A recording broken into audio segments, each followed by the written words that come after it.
Welcome to Big Daddy Storytime. We're reading Walt Disney's The Little Mermaid's Treasure Chest, A Charmed Life. All right, my friends, would you like to read about Ariel and her adventure as the charmed life? Okay, let's do it. Somewhere under the sea, in a place far, far away, the little mermaid had a secret grotto filled with treasures from the human world.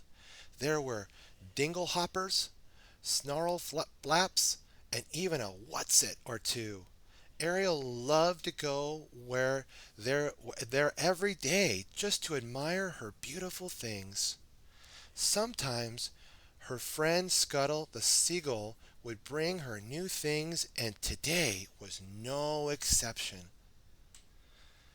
Ahoy, Scuttle! Ariel called out excitedly as she reached the surface. Ahoy, Ariel! You'll never believe what I've found, cried the bird as he came in for a landing. It's the most unusual leaf I've ever seen, and I want you to have it. Scuttle, you found a four-leaf clover, Ariel gasped. A four-leaf clover? Wow! How about that? Said Scuttle. What's a four-leaf clover? It's a good luck charm. You'll, you silly gull, laughed Ariel. I read about it in a book. Humans say it brings good luck to anyone who has one as long as that person takes good care of it. You have to show that to Sebastian and Flounder right away, said Scuttle. And so the little mermaid quickly swam away to find her friends. Wait until you see the wonderful present Scuttle gave me, Ariel said when she found Sebastian and Flounder. And wait until you see what I found buried in the sand, Sebastian, the crab replied, holding out a crystal goblet. You must have lost this during our picnic. It really works, Ariel cried, taking the goblet from Sebastian. What really works? Asked the little fish Flounder. My new lucky charm. See? It's a four-leaf clover. Humans say that it brings good luck. Sebastian scowled. Good luck indeed. Don't tell me you believe all that nonsense. Don't you? Asked Ariel. No, I don't. It's just a silly superstition, said Sebastian. Humans may believe that four-leaf clovers bring good luck, but I don't. Then how do you explain finding my missing goblet? Ariel asked. Coincidence, the little crab said with authority. I just happened to find it at the same time. That's all. But Ariel liked the idea of having a lucky charm, and so she tucked the little clover safely away inside the pages of her book. Over the next few days, Ariel's luck did change. She found her lost necklace and discovered a sunken ship to explore filled with all sorts of treasures. Sebastian continued to say it was all just a coincidence. Wow, Flounder said. She sure is lucky to have all these coincidences. But what Ariel didn't know was that Ursula, the sea witch, had heard about her good fortune and had discovered where she kept the lucky charm. A book's not a very safe place to keep such a valuable charm, Ursula sneered. You'd never know when a strong current might come up and wash that little clover out of the pages. One day Ursula waited until the little mermaid and her friends were nowhere in sight, then entered the grotto. She swirled her tentacles around faster and faster until the pages of the book began to turn.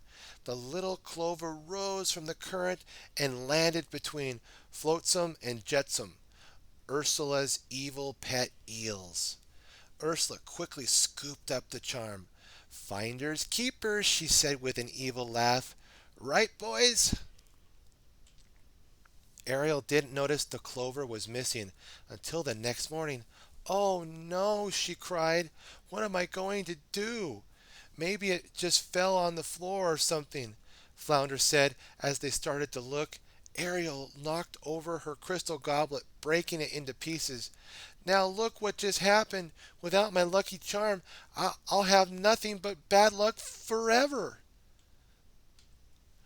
Sure enough, Ariel's luck seemed to change overnight.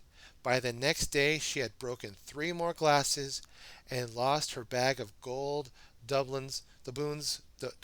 This is terrible, she cried. Poor Ariel, Flounder said. If only I could find her another four-leaf clover, it would make her lucky again. Then he had an idea. I decided to make a four-leaf clover out of seaweed and pretend to Ariel that it was her lost lucky charm.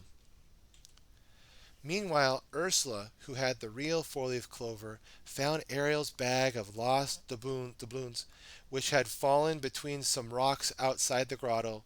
This is my lucky day, the sea witch exclaimed. Flotsam and Jetsam tried to reach the gold, but the opening was too small. Fools! Ursula screamed, pushing them aside. Out of my way! She stuck a slippery tentacle into the tiny opening, but as she did, the rocks came crashing down on her head. Lucky charm indeed, she growled. After Flounder gave Ariel the seaweed clover, her good luck soon returned. She found three pearls and two shiny buttons, and she even found the bag of lost gold doubloons. Ursula had tried to take. She was sure she owed it all to her lucky four-leaf clover. Something about this doesn't look quite right, Sebastian said, examining the clover closely. Have a look for yourself. Ariel twirled the clover in her hand, looking at it from all sides. Why, you're right. This isn't my clover. It's just a piece of seaweed. Flounder, do you know anything about this? The little fish turned red as an enemy. I was only trying to help, he said in a small little voice. I don't understand, Ariel said. When I thought this was the real clover, everything was so perfect. Now you've got it, replied Sebastian. It's what you think in your mind that counts. When you believe in yourself, good things can happen. There's nothing magical about it. Does that mean you're going to throw that fake clover away now? Flounder asked. Of course not, said Ariel. I'm going to keep it forever to remind me that I shouldn't rely on a clover for good luck. I can rely on myself to make good things happen. What have we learned today, my friends? We learned from Ariel, Scuttle, Sebastian, Flounder, and Ursula that important things happen when we believe in ourselves. Be sure to have a great and special day believing in yourself. Be sure to like, favorite, and subscribe. Stay tuned for more Big Daddy Storytime. God bless.